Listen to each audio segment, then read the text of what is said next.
Si c'est juste pour la forme, pour montrer que finalement on est une société très tolérante, parce que vous voyez, même les Noirs peuvent devenir ministres, même les Noirs peuvent devenir ça, si c'est pour faire semblant de montrer ça, c'est très bien, mais quelle sera la réalité sociale vraiment? Est-ce qu'il y aura une égalité des chances réelles? Est-ce qu'il y aura, au niveau de l'accès à l'éducation supérieure, l'accès à des professions bien payées ou bien représentées dans la société? Est-ce qu'il y aura vraiment une égalité? C'est ça le fond après tout. Être gouverné par, comme je dis, par un noir qui fait la politique des banquiers riches blancs, c'est pas très intéressant. Et si ces banquiers riches sont pas blancs ou noirs, ou si c'est pas des hommes ou des femmes, qu'est-ce que ça change?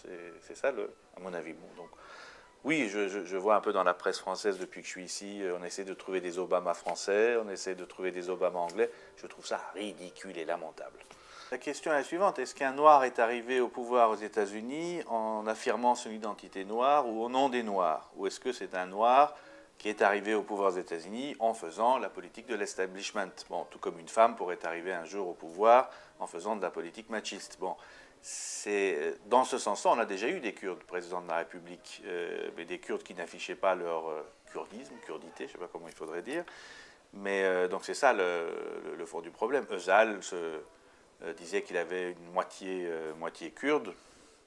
On a eu même un chef d'état-major qui se disait tchétchène. Donc, vous voyez, on a... Mais c'est pas ça, là n'est pas la question. À mon avis, on a eu une femme Premier ministre en Turquie qui a été celle qui a appliqué la politique guerrière la plus impitoyable de ces 20 dernières années. Bon. Je pense qu'en Turquie, à l'heure actuelle, on traverse la phase la plus anti-américaine de l'histoire de Turquie. La Turquie avait toujours été assez américanophile.